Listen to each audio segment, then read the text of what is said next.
The Basketball Hall of Fame 60 Days of Summer is your chance to see your favorite basketball stars live and in person. Check hoophall.com for a complete list of all these exciting appearances and plan your trip today. Join us. Welcome home. Thank you very much. It's good to be home. Absolutely, and as always, as dapper as can be. Well, if it's free, give me 3, you know. Exactly. Got a clothing deal, so I don't turn down anything.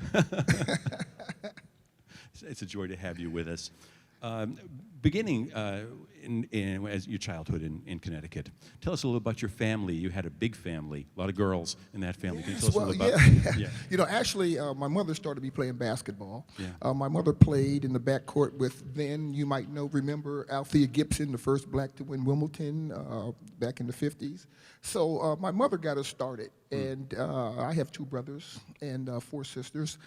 My mother had 7 sisters, so I grew up in a family of girls that were athletes, and of course nearby Norwalk. So the Murphys are kind of famous back in my hometown for various reasons. So she got us started, and it was something that we took to, like, duck to water because it was in our family. Sure. Did you play other sports besides basketball? I did, but my claim to fame before I started playing basketball is I won the National Baton Twirling Championship a couple of times. Absolutely. I was state champion.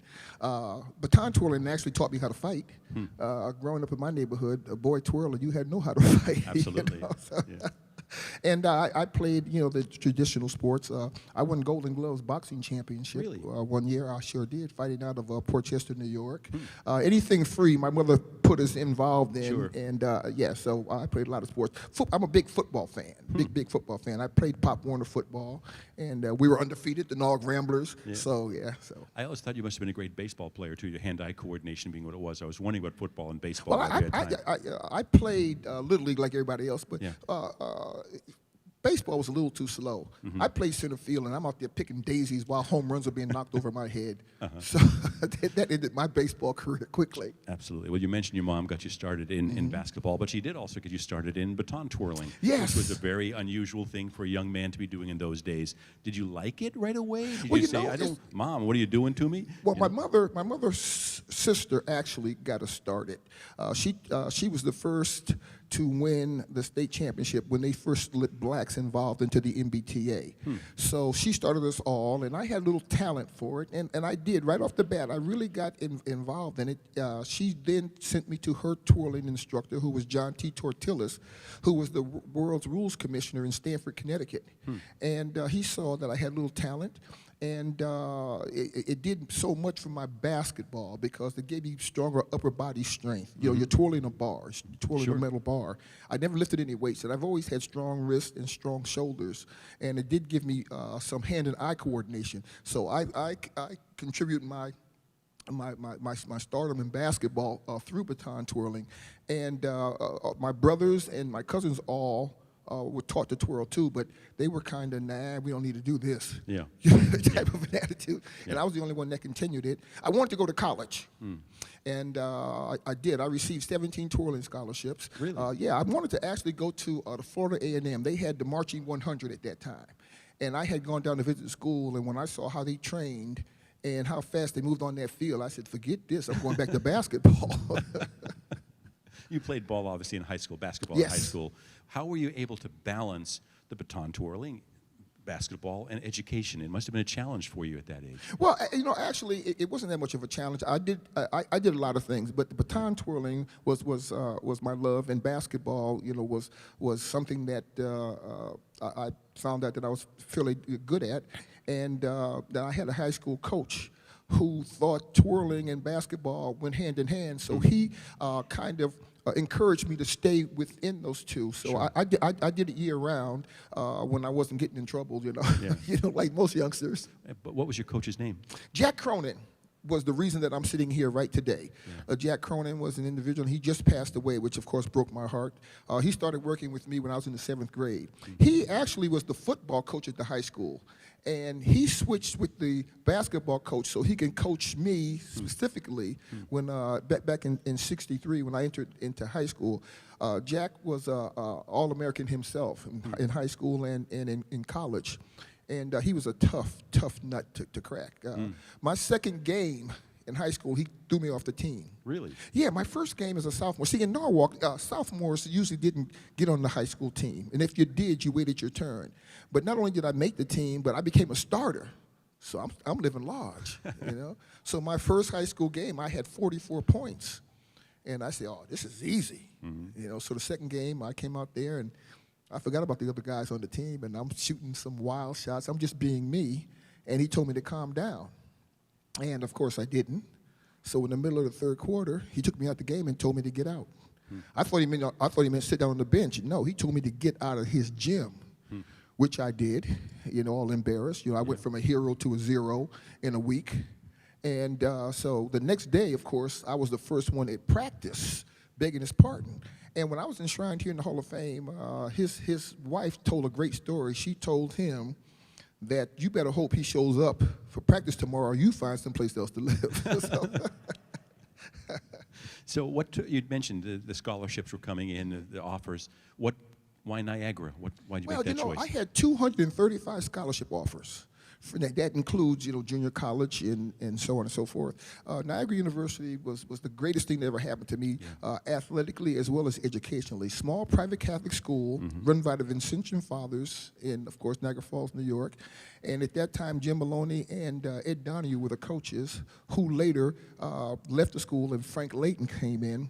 But they told me when they were recruiting me that this was going to be the best place for me to get me ready for life. If I told you some of the things that some of the other colleges offered me, you know, I wouldn't even have to play in the NBA. Yeah.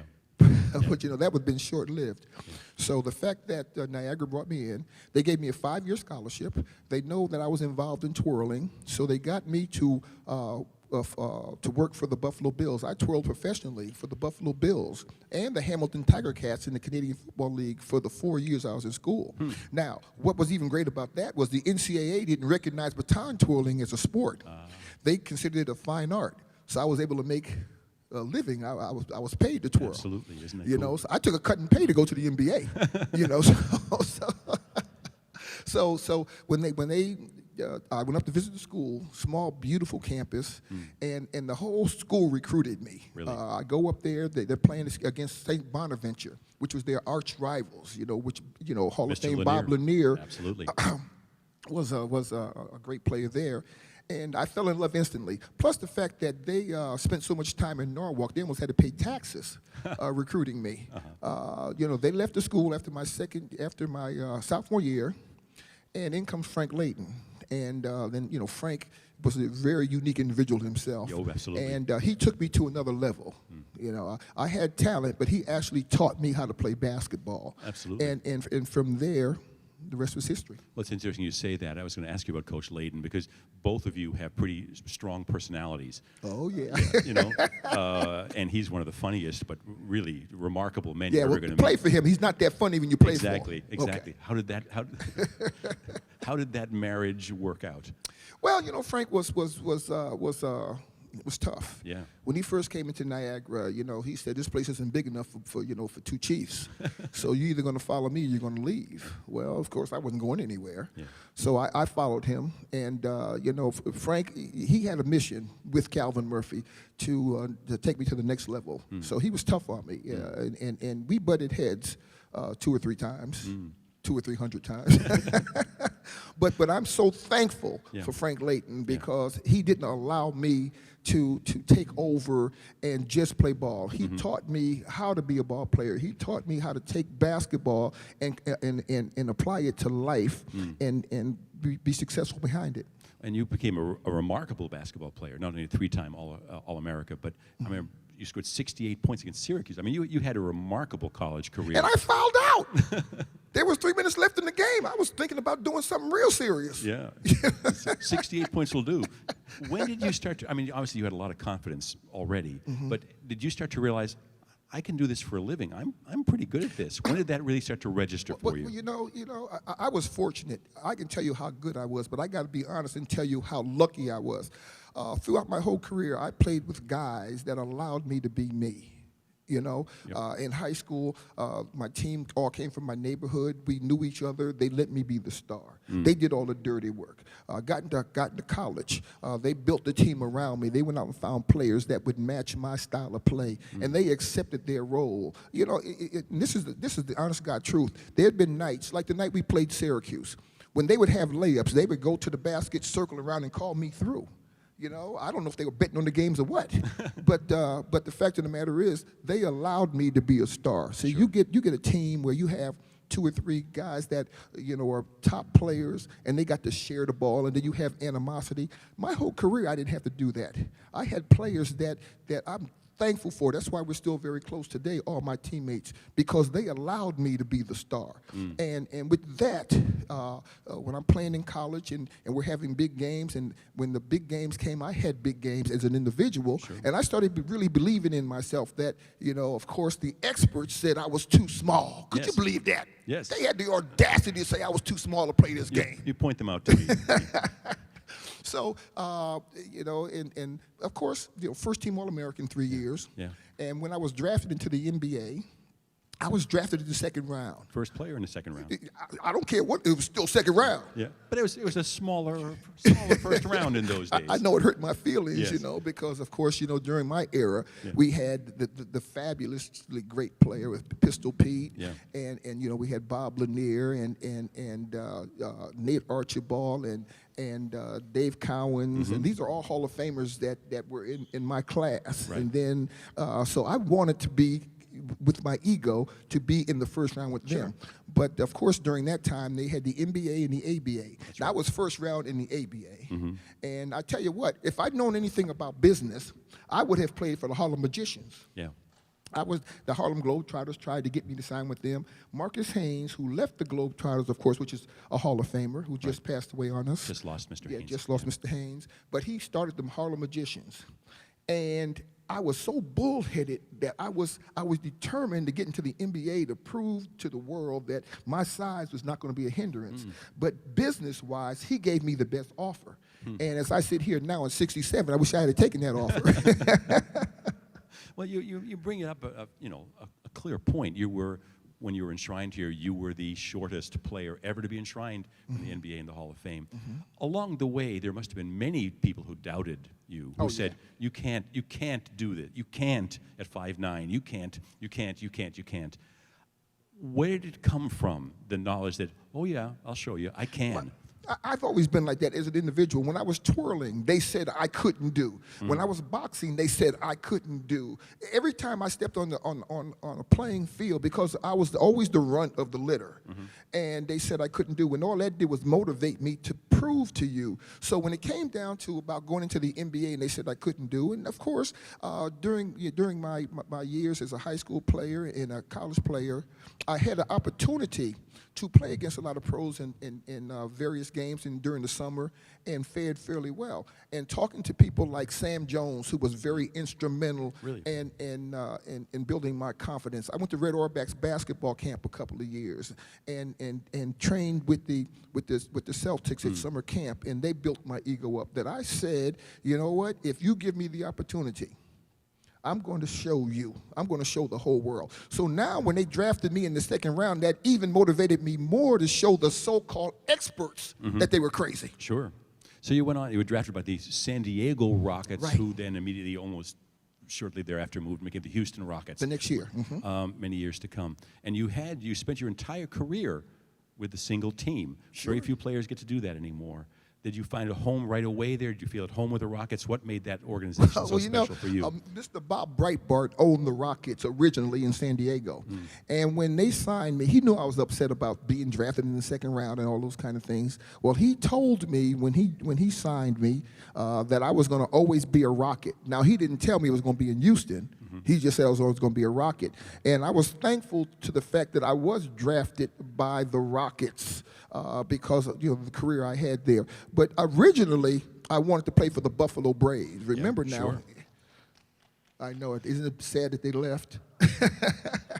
But yeah, what a great team, by the way. We talk about the Braves a lot with Bob McAdoo. And Coach Bob Ramsey McAdoo was unbelievable. Remarkable Let's team. not forget Ernie DiGregorio. Ernie D and Randy Smith, beloved guy. Randy Smith was the fastest individual I have ever played against.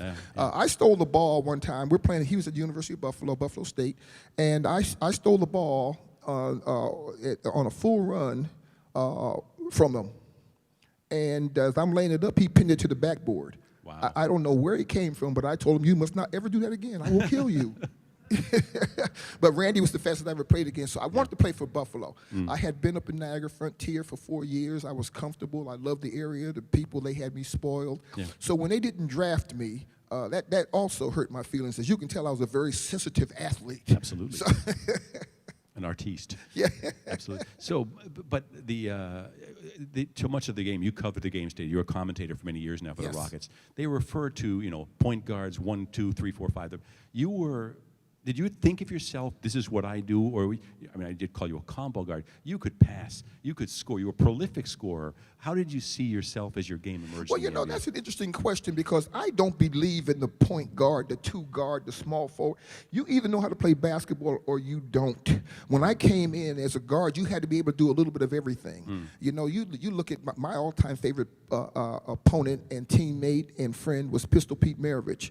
And Pistol could do it all, and he came through the era of you had to do it all. I came into the NBA as a little point guard. I ended my career as a two guard, the smallest two guard to ever play the game, which made life easy because those 6'7", 6'8", and 6'9" guards, you talk about Magic Johnson, a Hall of Famer, you're talking about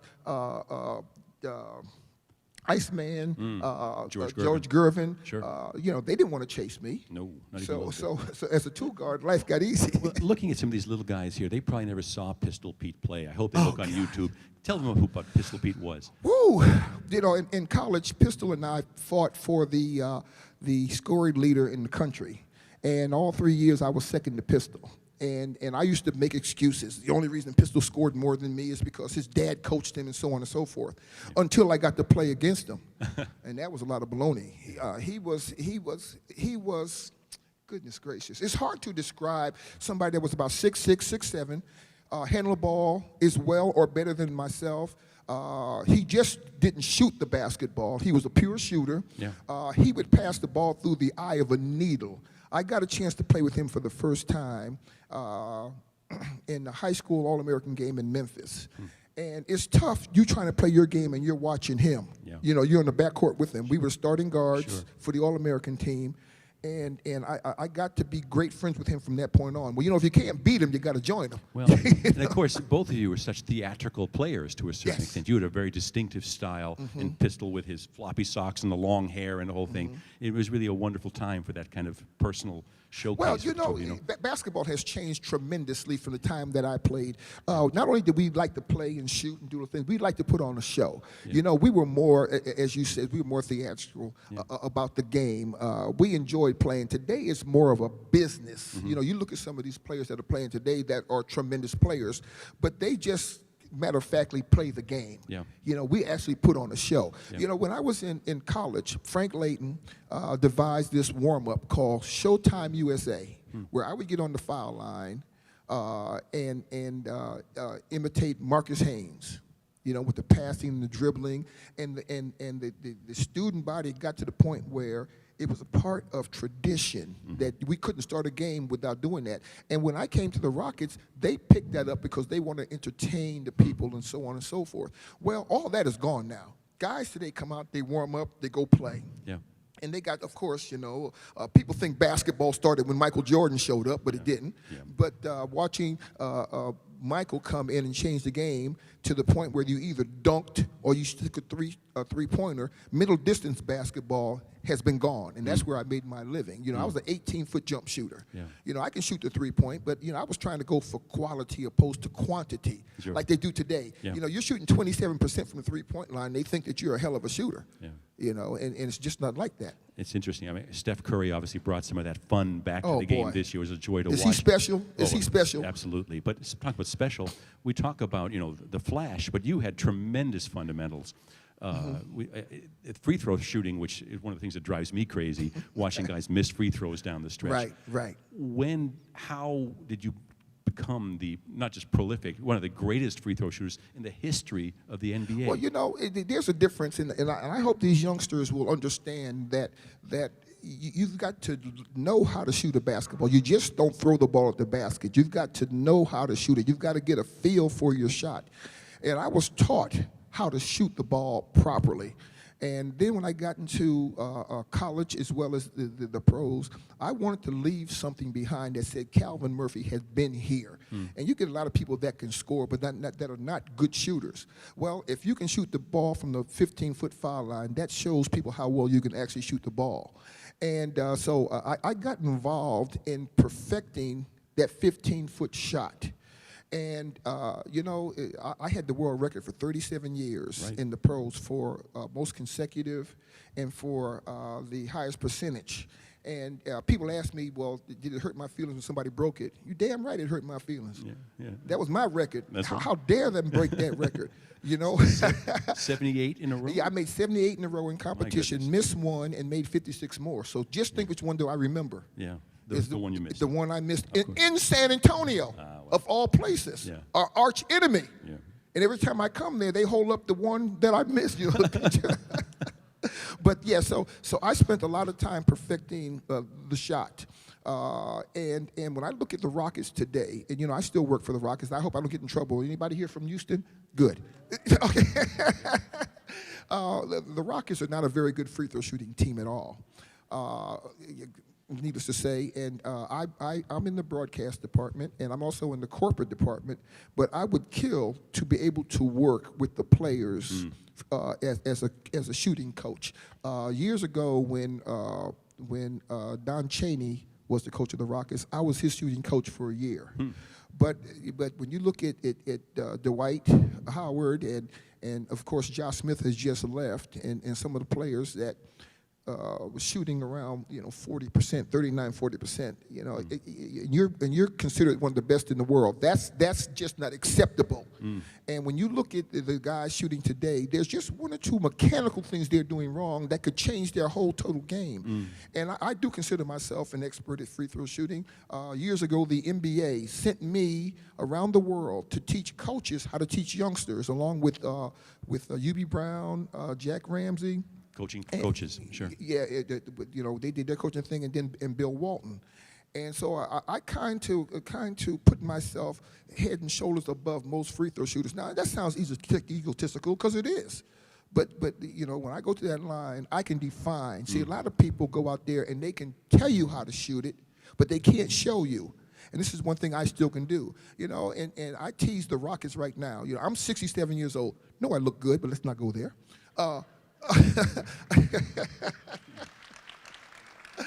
I tell I go out there 67 years old and still outshoot them. And I said, you should be embarrassed. Yeah. Making all that money, and I'm out here struggling, and I shoot better than you do. But they don't care.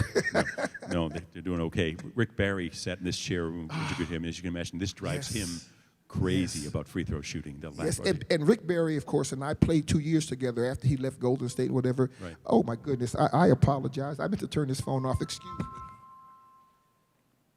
Oh, how embarrassing. I don't answer any 800 numbers. Those are bill collectors. Absolutely. There you go. Okay. Leave it alone. Oh, where's Fran? She can come get I'll take it. We'll leave it here. Okay. Yeah. Perfect. Thanks. So we were talking about free throw shooting, but let's talk about the Rockets. You played for a team that, talk about an fascinating but overachieving team. 1981, you went to the NBA Finals before losing to our beloved Celtics down the road here. Oh, cut it out with that beloved stuff. We love the Rockets, too. They love those cheated, guys. but we're not going. Don't get me started. go I was trying to be polite, but now here you go with this beloved business. No, but I want you to talk about one of your teammates there who was, or just an amazing player who, again, maybe some of the young folks don't appreciate who he was. Tell us about Moses Malone. Big Mo. Yeah. Big Mo. Big Mo was first of all, he's one of the nicest individuals you will ever meet. Of course, came right out of high school, right into the pros, And Moses and I in '81 had a chance to play for the World Championship. We were Mr. Inside, Mr. Outside. Yeah. I still remember him making that statement to the Celtics about him and 4 guys from Petersburg could beat them and made Larry Bird mad. And the rest is history. Yeah. But Moses was a very unique individual. Watching him play, very small hands, nothing special about his game except he was the best to do it. Yeah. He was the greatest offensive rebounder I have ever in my life seen against Washington. And we're going back a few years with Wes Unseld and Elvin Hayes, 2 Hall of Famers pounded on him. He pulled down 19 offensive rebounds in a playoff game. And see, this is when they let us play basketball. It's not like today where you can't touch anybody. My goodness, it's almost embarrassing. Now you breathe on somebody, you go to the foul line. But they were holding, pushing, and shoving, and Moses every single night came up with the same numbers. He's an individual that understood the game. He understood rebounding, a tremendous rebounder. I saw him against the, at that time, the New Orleans Jazz, which is, of course, now Utah Jazz, pulled down 40 rebounds. Yeah. 40 rebounds. Yeah. Now, of course, I enjoyed him pulling down those rebounds because I got more shots. You know, as soon as he rebounded, the outlet pass, and off we went. But Moses was a student of the game. He just didn't go up there because he was a high flyer, and like you see some of these players today that can sit on the rim. He knew how to read the basketball. And, you know, anytime there was a big play or a big shot to be taken, he always wanted me to shoot it because my shot was consistent, and he can read the ball coming off the rim if I missed. Of course, you know, he will tell the world that I'm the reason he was such a great rebounder because of all the shots I missed. But he was something special and still is. Yeah, immensely strong. But as you say, had to. It's more than that. It's very strong guys that played didn't have the sense of where the ball was going to go, understanding the rhythms, not only the rhythms but the physics of basketball. And talking to him, he knew his teammates' strengths and weaknesses from the shooting area. Right. So he would position himself depending on who was shooting the ball. Right. Now that's very unique. You don't hear a lot of rebounders talking about that. Mm-hmm. Well, there's that team, Coach Harris and that team. It was a new division, and you were just barely just made the playoffs, I think, the last day of the season, if I remember correctly. Exactly. We went into the playoffs that year in '81 with a 40-42 record. And end up, you know, we got on a roll. We started understanding each other. We were relatively a new team. And with Moses leading the way, we end up going to the World Championship against Boston. Absolutely, and Rudy T. It was a wonderful team. And you got, as you say, again, how much fun was that run? You know, I tell everybody when we talk about, in the NBA, the worst days were great days because I was there. Yeah. You know, and I had the opportunity to play against some of the greatest to ever do it and to play with the greatest to ever do it. You know, you talk about the Dr. J's and the Kareem Abdul-Jabbars and the Bob Lanier's and, oh, boy, I can go on and on and on. And we made lifetime friendships from our playing against one another. But, you know, my first game, and I want some of my youngsters out here to understand, my first game in the pros was against the Los Angeles Lakers. Now, I'm a rookie with a uniform that's too big for me. They hadn't even got the uniform cut down to size yet. And I'm out there, and there's Wilt Chamberlain, Elgin Baylor, and Jerry West. Let me try that again. There's Yeah. And I'm starting as a rookie. And the ball goes up. They're playing. And now 2 months ago, I'm getting autographs. And here I am on the floor with 3 of the greatest to ever do it. And I'm in awe. Yeah. The coach calls a timeout, who was Alex Hannum, and he says, Murph, are you going to play basketball? I said, what are you talking about, Coach? I had no idea until the next day when we saw the film that I was standing there with my mouth open. True story, I had no idea, but there's Wilt Chamberlain, Jerry West, the logo. Yeah. And Elgin Baylor, maybe the best forward to ever play the game. And to round that off, you had Gail Goodrich, Hall of Famer, and then, the rest of the Lakers Unbelievable were just team. Unbelievable. If any of you folks out there have a question for Mr. Murphy, we'd be happy to line you up and include you in the conversation. So please, someone will come by and pick you up. Let me ask you a question. I know from personal experience how giving you are in terms of your time and talent. working with young people in particular in a lot of the work you've done. You did win the J. Walter Kennedy Citizenship Yes. Award, which is really, One of really my finer special. days, by the way. It is, and talk a little bit about that. Why was that always so important to you? Well, growing up, I was lucky. My neighborhood, and I grew up in a poor neighborhood. I hate to say I'm from the ghetto because the ghetto is a state of mind. Right. I just grew up in a poor part of town. But I was a little more talented than the other youngsters, so all my neighbors, like when I was going to twirling competitions or basketball camp, they would get their nickels and dimes together and support me and allow me to go these places. And the only thing that they asked of me, if I ever have a chance to make it, to reach back and grab somebody and bring them along for the ride. Now, I also wanted to emphasize, I grew up in a neighborhood where it was diverse. When I work with youngsters today, and I'm a very, very proud black man, but I work with youth. It's not about black or white. I work with anyone that has an opportunity to come near me. I've got involved in the Houston community, and a lot of it is not about getting paid for it. The Lord has blessed me. I don't make my money working in the community. I'm simply giving back.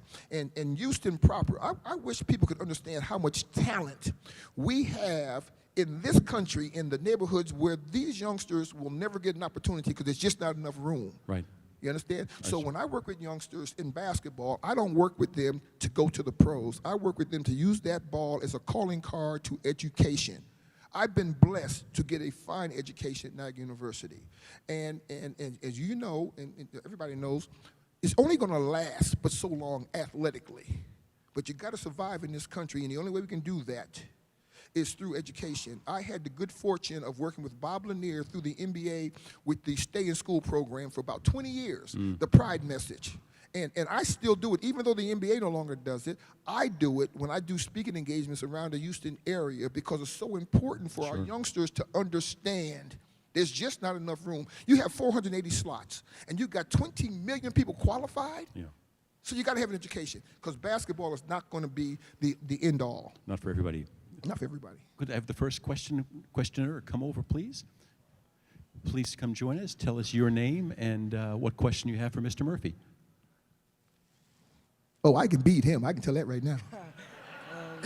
My name is Keanu, and my question is: you say you were short. How short? Like, how tall were you when you started playing? Okay, that's a good question. You know, when I was in high school, I was 5'8". I've only grown another 1.5 inches since then. So when I got into the pros, I was 5'9.5". But I played the game at 5'8" in high school. And when you start looking at players like Muggsy Bogues, 5'3". maybe 5'3". Maybe. Yeah. Who was a tremendous player.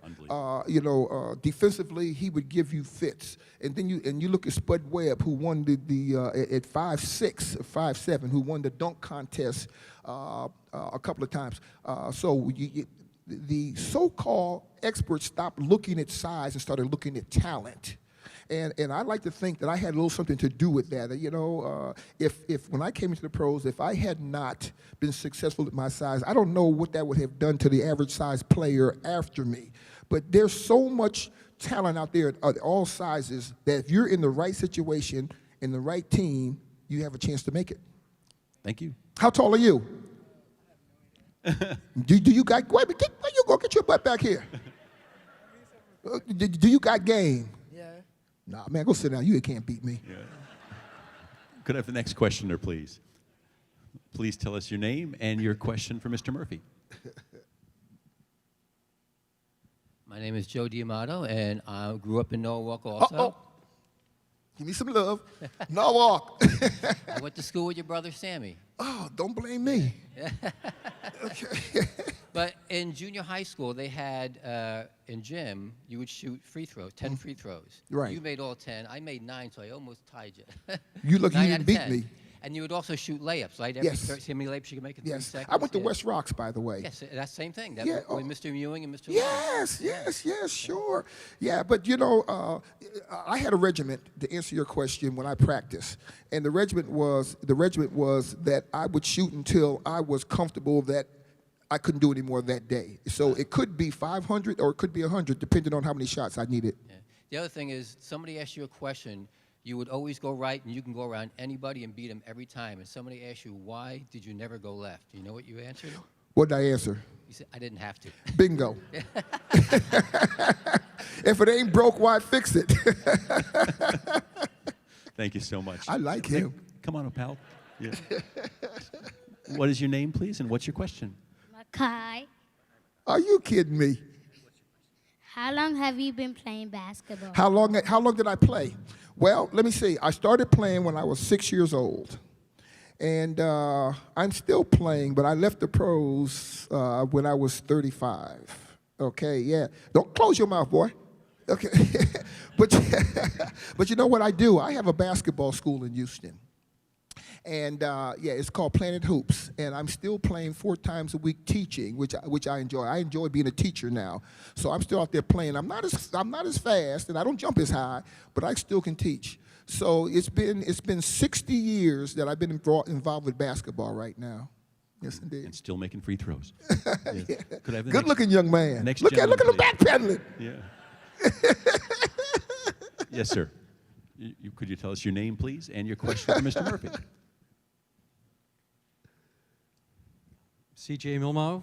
I grew up outside Syracuse, New York. Okay. And I wanted to know if you played against Jim Boeheim. No, I did not. Yes, I did.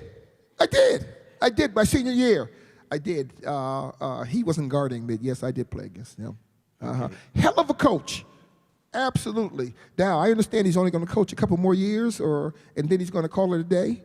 I envision he's going to be right up here before it's over with. Is he here already? See, I didn't even know that. But, yeah. And second part of the question, in the NBA, who was the most effective defender you faced? Jeez. That's a hard question. You know, I played against, you know, if you had any kind of a name or reputation, I'd kill you because you're so busy trying to compete against me. I played against guys that were basically sound defender. You couldn't figure them out of position. They didn't try to steal the ball. You had to have a good shooting day. So when you talk about people like that, shucks. Do you remember Kyle Macy? Sure. Kyle Macy was the heck of a defender. I could never get rid of him. Every time I looked, he was standing right there. I'll tell you, played for San Antonio. Doggone, I'm getting old. I can't remember his name. It'll come to you. He wasn't one of the big. Green was his name. He came off the bench. See, a lot of players that weren't the stars are the guys that gave me the fits. They just made me work hard. I love guys that tried to steal the ball. I love guys that tried to block my shot. I love guys that tried to embarrass me because I ended up, winning that matchup because 9.5 times out of 10, I had the ball. So I can do what I wanted to do. They had the ball periodically. Yeah. Did you match up against Muggsy ever?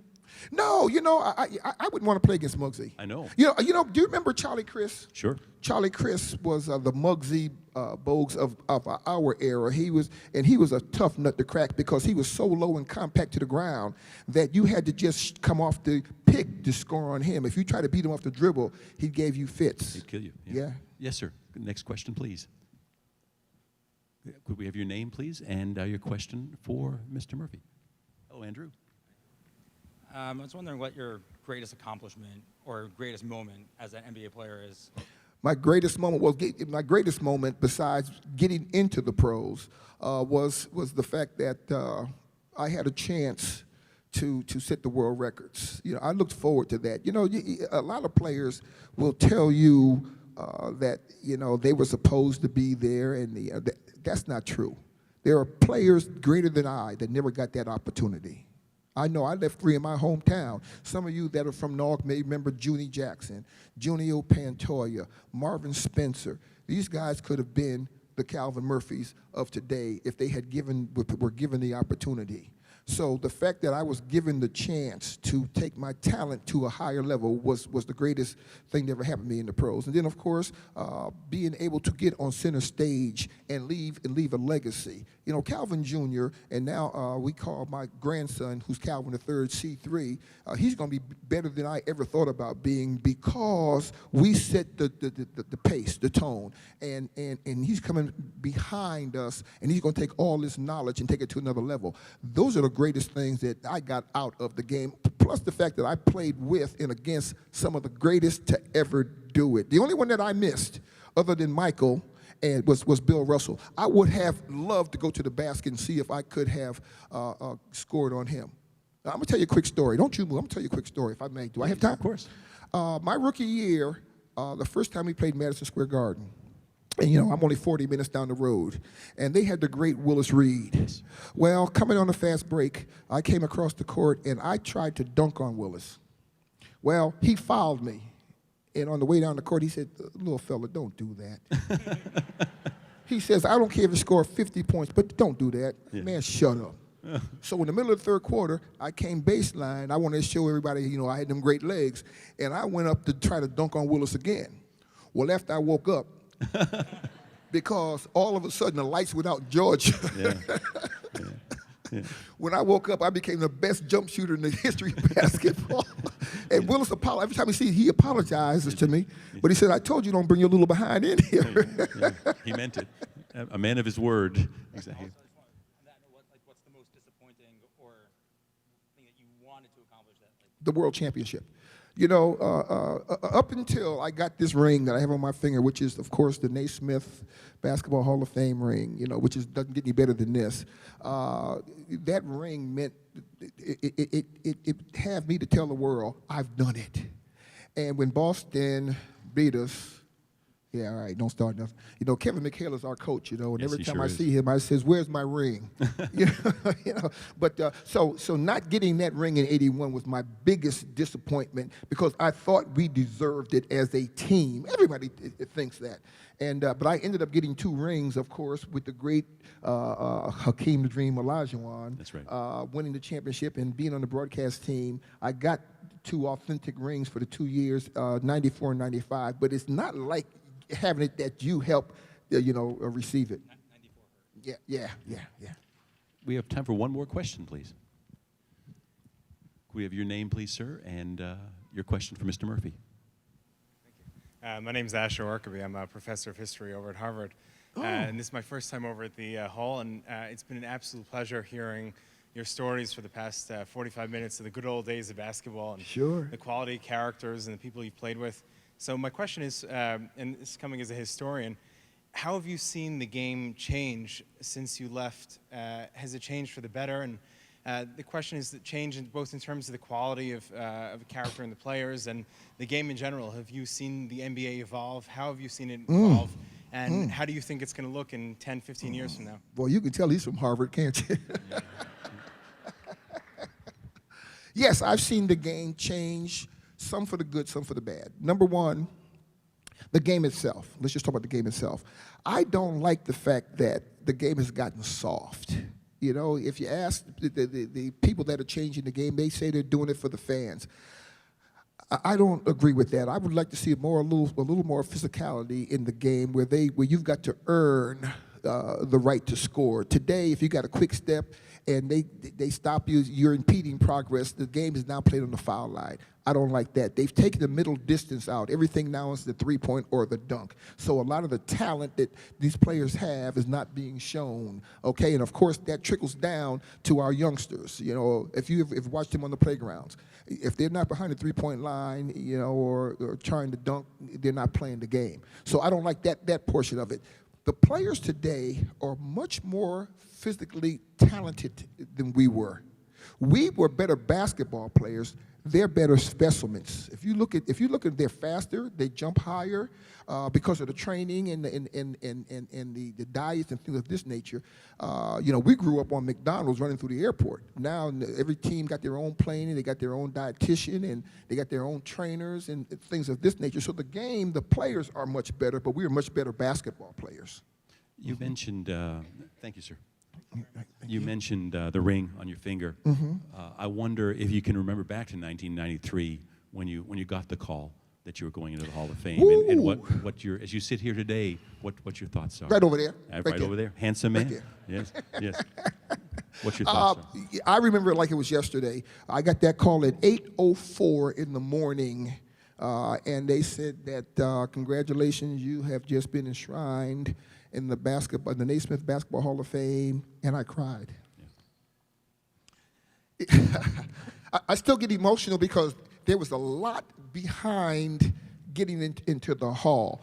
And then during the day of the enshrinement, when the announcer said, it's time to announce the greatest basketball players to ever do it, and I got emotional. Yeah. Earl of Pearl Monroe introduced me, who was, you know what Earl was. Earl was, you know, people don't know how good Earl was. Oh, I know. Well, he introduced me into the hall that day. Leading up to the Hall of Fame, I didn't sleep from when I heard it until I was enshrined. That's how much excitement. And then, of course, the city of Houston adopted that title, and they started calling me Hall of Famer and Hall of Famer. And it does not get any better than this, to be sitting here as a Hall of Famer and to be recognized by people to be one of those that have actually accomplished something that everybody that goes into basketball would like to accomplish. It doesn't get any better than this. You know, my mother has seen me play, and of course she started me.